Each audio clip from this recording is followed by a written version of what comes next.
RLM cadres working में आप सभी का बहुत बहुत स्वागत है। आज हम इस वीडियो में बात करेंगे ब्लॉक रिसोर्स पर्सन के बारे में। ब्लॉक रिसोर्स पर्सन समूह सखी, कृषि आजीविका सखी और स्वास्थ्य सखी की भांति ही एक कैडर का नाम है। ब्लॉक रिसोर्स पर्सन का क्या कार्य होता है, चयन कैसे होता है और इनको मानदेय कितना मिलता है, इसके बारे में आज इस वीडियो में थोड़ा सा डिस्कस करेंगे। ब्लॉक रिसोर्स पर्सन का चयन करने के लिए सबसे पहले ब्लॉक मिशन मैनेजर आपके उपायुक्त स्वतः रोजगार यानी डिप्टी कमिश्नर साहब से अनुमोदन प्राप्त करेंगे। अनुमोदन प्राप्त करने के पश्चात ब्लॉक रिसोर्स पर्सन का नामांकन का कार्य शुरू होगा। देखिए, इसमें थोड़ा समझ लेते हैं इसके मानक क्या है। ब्लॉक रिसोर्स पर्सन सबसे पहले तो संबंधित विकासखंड का निवासी हो, यानी ये एक महिला की बात की जा रही है। जो महिला रहेंगी, जो आवेदन करेंगी, वो विकासखंड की निवासी हों और जिस समूह से वह जुड़ी हैं वह समूह कम से कम 18 महीने पुराना होना चाहिए। समूह उनका पंचसूत्र का पालन करते हुए होना चाहिए। हिंदी लिखना पढ़ना आना चाहिए। आयु 18 से 40 वर्ष की होनी चाहिए। इसके साथ साथ भ्रमण करने के लिए इच्छुक होनी चाहिए, यानी अलग अलग ग्राम पंचायतों में जाके भ्रमण करना होगा, उसके लिए इच्छुक होनी चाहिए। और ट्रेनिंग पर भी जनपद से बाहर जाने का पूरा चांस है, तो ट्रेनिंग लेने के लिए जनपद अथवा जनपद से बाहर जाने के लिए सक्षम होना चाहिए। उसके बाद इनके कार्य क्या क्या रहेंगे उसके बारे में। ये जो ब्लॉक रिसोर्स पर्सन होते हैं, इनकी कुछ थीम होती हैं। जैसे इसमें लिखा हुआ है 5 तरह की थीम के बारे में हम आपको बताएंगे। पहला तो है संस्था निर्माण और क्षमता वर्धन। इसमें आपका समूहों का मॉड्यूलर बार ट्रेनिंग करानी होती है। उसके साथ साथ उपसमितियों की ट्रेनिंग करानी होती है। और उसके बाद में सूक्ष्म वित्त और समावेशन नियोजन, इसमें बुक कीपर का मॉड्यूलर ट्रेनिंग होती है। ग्राम संगठन के बुक कीपर की ट्रेनिंग कराई जाती है। समूह के कैडर ग्राम संगठन संबंधी साक्षरता प्रोग्राम कराए जाते हैं। कैशलेस संबंधी मुद्दों पर भी प्रशिक्षण देना होता है। उसके बाद आते हैं सामाजिक समावेशन एवं सामाजिक विकास।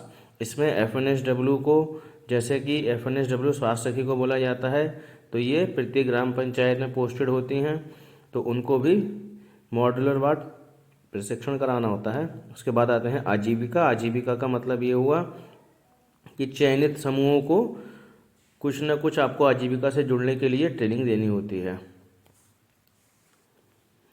उसके बाद में बात करते हैं, ये ब्लॉक रिसोर्स पर्सन को जो जिम्मेदारी सौंपी जाती है उसके लिए ब्लॉक स्तर में पहले से ही बैठक करके और उन महिलाओं से जो ब्लॉक रिसोर्स पर्सन के रूप में चयनित हुई हैं उनसे समय लेते हुए तिथि निर्धारित की जाती है। समूहों के साथ उनकी लाइजनिंग करा के उनकी ट्रेनिंग की डेट निर्धारित करके कार्य को आगे बढ़ाया जाता है। ये ब्लॉक स्तर का कार्य है।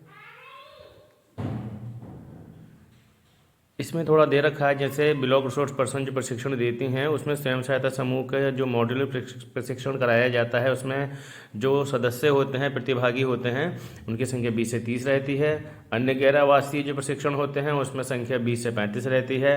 एक्सपोजर विजिट और गैर आवासीय विजिट जो रहती हैं उसमें 15 से 25 महिलाओं की संख्या होनी चाहिए। एक्सपोजर विजिट जो आवासीय होती है उसमें 15 से 25 की संख्या होनी चाहिए।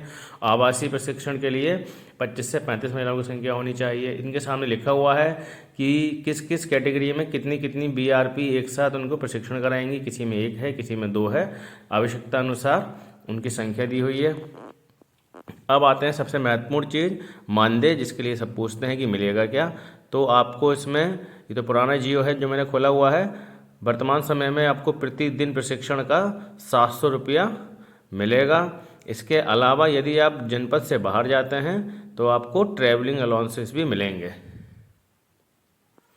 ये फॉर्म है, हमने अपने एक टेलीग्राम ग्रुप भी बनाया हुआ है, उस ग्रुप में मैं ये फॉर्म की PDF डाल दूंगा।